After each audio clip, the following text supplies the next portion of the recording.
We work hard as physicians to take care of the health and well-being of our patients. But when it comes to our money, do we have the same condition of care? Probably not. Let's change that together. Welcome to the Financial Freedom for Physicians podcast, where we'll fight and advocate for your financial literacy. As always, I'm your host, Dr. Christopher Liu. Thanks for being here. Let's jump into the show.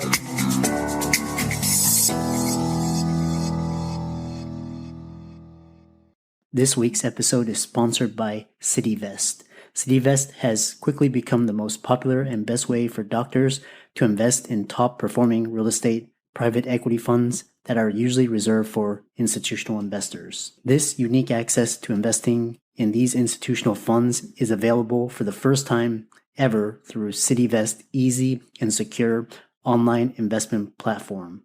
CityVest does the hard work of conducting due diligence and vetting the investments. They even get a third-party due diligence report that is posted on their website.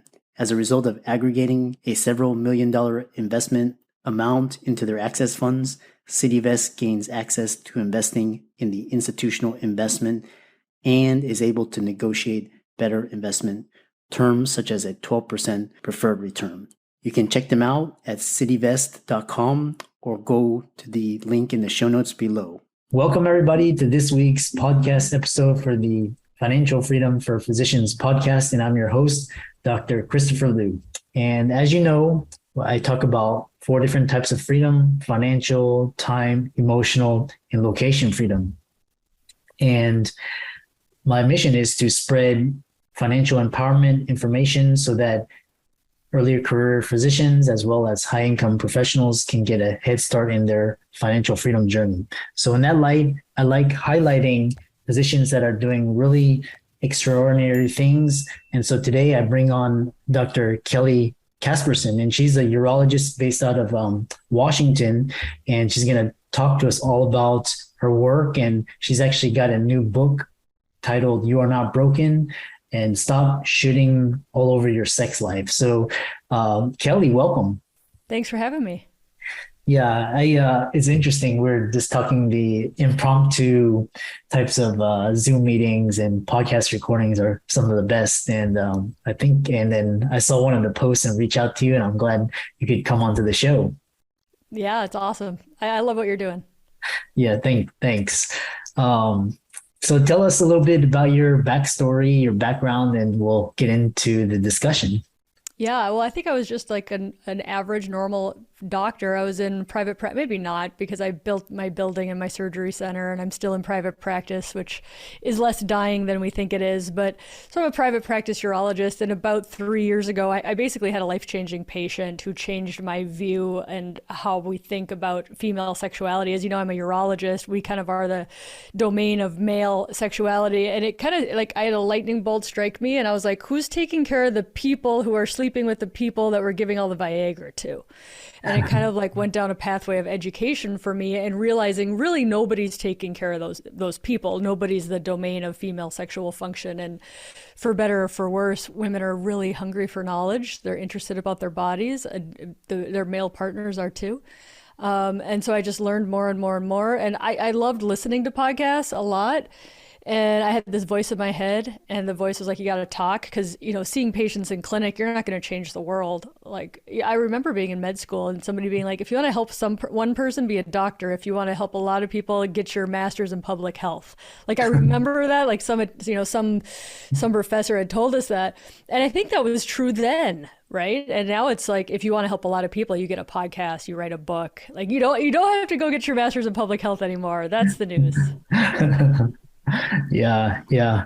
Everything is so much faster and easier. You know, you don't have to, toil through, you can use technology, social media. So, it's quite interesting. And, in this day and age of empowerment, for everybody, women, minorities, everybody. So, that way everybody has a voice and everybody has a seat at the table. So, it's amazing, what you're doing and how you concentrate on a niche that, has a specific need and you focus on that. So.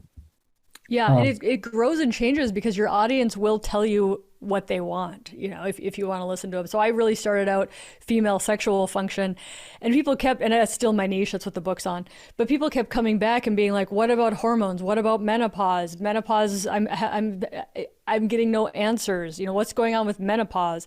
And it just kept coming back and back. And so I was like, man, I need to know about that. So I got menopause certified. I'm one of the only few urologists who are, because it's 51% of our population, talking about like, this isn't actually a minority. This is majority neglect.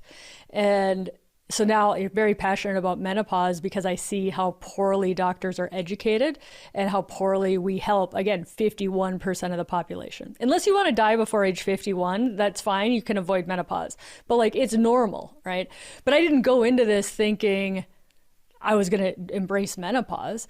But like, it's another big, huge audience that like has this huge need that doctors aren't fulfilling. So it's like, just listen to your people. They'll tell you what else. And if you're interested in it, like there's more ways to grow. Yeah. Yeah. I love that. And it's actually has a lot of resonates, listen to your audience and, serve your customer. But what's interesting is what do you think why is some of the work that you do around women sexuality and female empowerment, why is it so misunderstood in the medical community? Well, I mean, it's just kind of been blown off as not important, right? Like, why do you need to learn about the clitoris, right? It doesn't serve, like, if you think about the penis, it has 3 functions, actually. It's like urinary, and then it has to reproduce, and then it's pleasure, right? So the penis has 3 jobs. The clitoris has legit 1 job, and it's only pleasure. But if you look at, and they've done studies on this, if you look at the medical textbooks and anatomy, and even going back to Netter and all that stuff, it's literally drawn inaccurately and completely brushed over. So it's almost like it doesn't matter. And you're like, well, look at how our society, we've got Playboy, we've got Viagra, we've got like the literal definition of masculinity is like spontaneous sex drive, right? So it's like, look at how we kind of make loud and proud 50% of the population. And then, well, 90% of them do have females as sexual partners, right? And if you completely ignore them, everybody's suffering. There's so many guys, they're like, how can I make it better? Because they know if they make it better, they'll probably have more of it. But so, I mean, it really does benefit everybody, but it's benign neglect. I mean, our medical society, the way we get taught medicine, especially surgery, is very patriarchal, came down from a very masculine, masculine is right, masculine is default. And that's really how the sexuality is taught as well. Everything a woman has, if you think about like her desire, she has too much desire or she has too little desire. She's always compared to the masculine, standard. So there's a lot of that going on. We hope you don't mind this brief interruption from one of our affiliates. Today's affiliate is studentloanadvice.com. StudentLoanAdvice.com is a company powered by the White Coat Investor that specializes in helping professional students such as doctors, dentists, and other healthcare professionals navigate the complex and oftentimes confusing student loan landscape. They offer a consultation as well as services to help you save money when consolidating and paying back your student loans through their different options. You can go to their website, studentloanadvice.com/FFFP. That's again, studentloanadvice.com/FFFP to find out more, get signed up on their email list, or schedule a call with Andrew Paulson. Now back to our show. It's interesting how culture and all of that and everything shapes everything. And it's quite interesting is, how brushed over this field is. So I'm glad individuals such as, doctors are branching out and talking about, burnout and helping doctors in all these different lights. So tell us, I know a lot of people are interested, if somebody is interested in learning more, about this field, where would they go and how would they get started? I recommend ISHWISH, which is the International Society for the Study of Women's Sexual Health. It was actually started by a urologist, Irwin Goldstein, about 20 years ago. It's this niche conference. It's this niche, medical society. What's so cool about it, it's like, you go to your average, medical conference and everybody's kind of like vying for like position and like those are the academics and those are, And it's like, this is the one, it's so multidisciplinary because you've got family medicine, OB-GYN, urology, psychiatry, sex therapist, physical therapist. It's the most multidisciplinary medical conference I've ever been to. And they truly are like, they're just in it to like help their patients. Like they are legit there to take stuff back to help their patients. And so it's just such a refreshing medical conference to go to. For that reason, I'm like, man, I can't go back to like my boring urology conference. It's just not the same. So it's just a very kind of passion, patient driven society. You can totally start there. Yeah. And and also from there, I know most of the work that you do now is more in this field, or is it are you still operating and seeing patients? Tell us more Yeah. how you incorporate So it. I still am an owner in private practice. I'm still a air quotes, general urologist. Female urologists are 10% of urologists in this country. So you see, I'm mostly probably 80% female urology just by default, because that's who women seek out, right? So I would say that's my specialty, but I still love everything about urology. And I had to figure this out because as passionate as I am about educating in female sexual health, I don't have time in clinic. Like I see a woman and she's got low desire. I'm like, go to my podcast, go to my book, start there. Like I literally can't take the decades of shame and like marital discord and stress in her life and be like, that's all desire, honey. Plus hormones, plus menopause, plus all the other things. And so like to me, I'm like, I don't actually like doing sex med in clinic because I don't have enough time, right? Yeah. And I truly don't want to. Like I have the podcast, I've got the book, I created all this stuff, so I'm not just repeating it myself in clinic. Because some people love that. They're like, I'll do an hour-long appointment and I just love talking about it. I'm like, I actually hate repeating myself, which is good to know. And so I truly don't do a lot of sex med, or it's sex med delivered in like a 15-minute patient appointment, right? It's like the realities of hashtag day job. Yeah. So it sounds like this is something you on the side. And what's interesting is, have you seen anything where physicians have difficulty or challenges incorporating it into their clinical practice, or are you starting to see physicians starting to actually delve into this and incorporate it into their clinical practice? Sex med specifically? Yeah. Yeah, you can do it anyway. I mean, you've got your boutique cash only. I'm going to spend, like, for instance, if you're going to go see Dr. Erwin Goldstein, who's literally the godfather of this, when you go to his clinic, you've got a physical therapist, you've got a sex therapist, you get him, like it is like an afternoon, right? So there's like that sort of model. But then, I mean, what we need, I can't have a whole bunch of doctors just decide to do like 1 hour boutique, like there's 330 million people in this country. Sex is a fundamental thing we do with our life. Like I need primary care docs just to like have some bullet points, know how to acknowledge it, get some resources to refer to, because there's too many people. The demand is truly too high. And if doctors are like, I don't see it, it's because they're not listening or they're not asking. Yeah. It's like diet and exercise and sleep, right? Sex just goes in there. Yeah. Yeah. It's so important part of our lives, and, adds meaning and fulfillment. The other thing I'm asking is, physicians are interested, do they have to get additional certifications? Is that part of, is that outside body? Oh, yeah. So you can become an ISHWISH fellow, basically that, and that's like a step up. That's somebody who's like significantly dedicated time to learning about this. I'd say, go to a couple of ISHWISH courses. It's not, I don't think it's challenging. I'm a urologist. I'm already very, very used to examining the pelvis. I mean, you can. There is one female sexual medicine fellowship in the country, and it trains one physician a year. And that's, again, Erwin Goldstein in San Diego. So like you legit can't just go do a fellowship in this. There's one a year. So a lot of it is, self-taught, start going to the conferences, start reading the books, start listening to my podcast, and, just become more comfortable with it. But I talk to primary care docs all the time, and they're like, because of what I learned from you, I'm able to go back and help so many people. Yeah. Yeah. Let's transition to your book, because I know that, I love what you're talking about. If you want to influence people, you write a book, or you start a business, scaling up your time and building a platform. Tell us about your book and what it's about, the key takeaways, and how people can find it. Yeah, it's so cool. It's on Amazon. Today, actually, I'm number one in human sexuality and I'm number one in gender studies. Yeah, nice. So now Congratulations. now I get to say I'm a number one Amazon bestseller, which is very, very, very, very cool. Yeah. Um, Ultimately, it's just, people consume content in different ways. They don't all listen to podcasts. I love podcasting. That's my social media drug of choice. I don't love writing. To me, writing's very painful and slow, and I hate that you have to edit it, 20 times to make it perfect.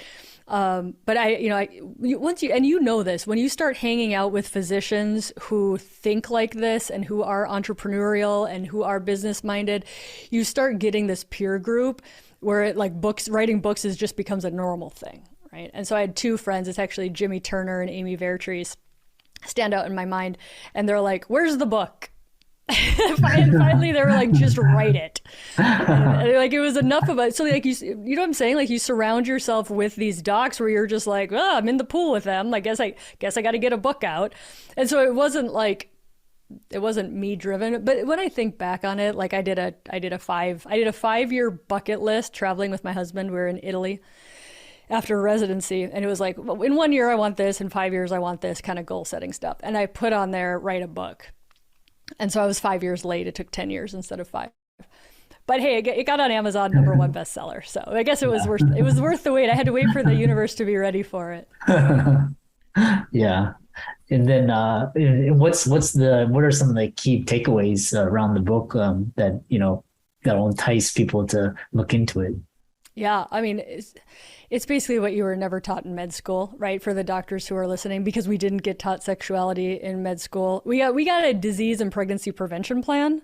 I joke about that now, but that's really what we say we get sex ed, but it's disease and pregnancy prevention plans. And then you get in this long-term relationship and things get a little bit boring and monotonous and stressful, and now there's kids. And nobody gets the adult sex ed of like, how do we keep this going? Right? Like, how do we keep both parties actually interested in maintaining a sexual relationship? And that's where I want to get people at, because in my clinic, they're coming in, I haven't had sex for 3 years. I haven't had sex for 5 years, blah, blah, blah, blah, blah. It's like, I got to move the needle to be like, hey, it's kind of dwindling. How do we keep this going? How do I rethink, our views around what our relationship, which started out as a sexual relationship, how to keep this going?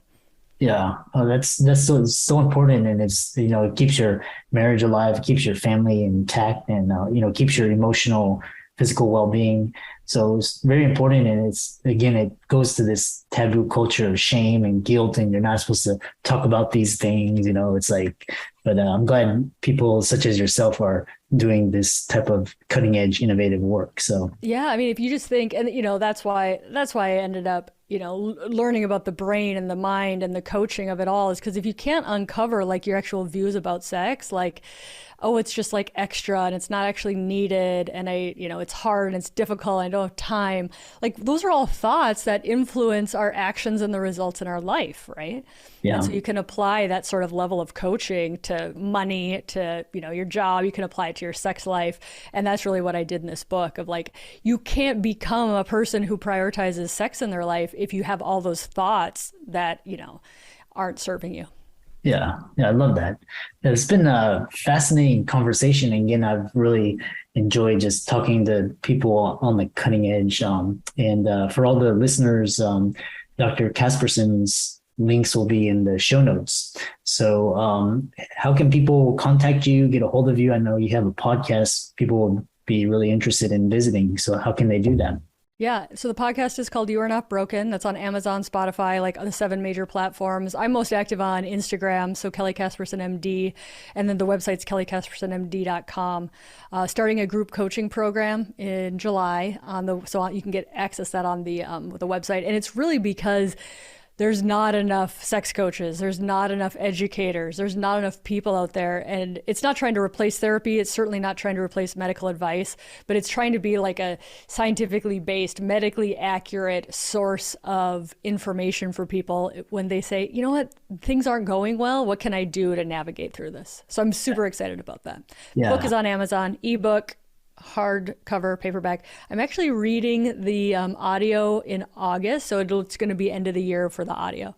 Awesome. Yes, I love Audible too. So, um, I don't listen. I don't think I've ever listened to a book. I'm all podcast. But again, you got to make the stuff so how people like to consume. Like, see, some people are holding out for the audiobook.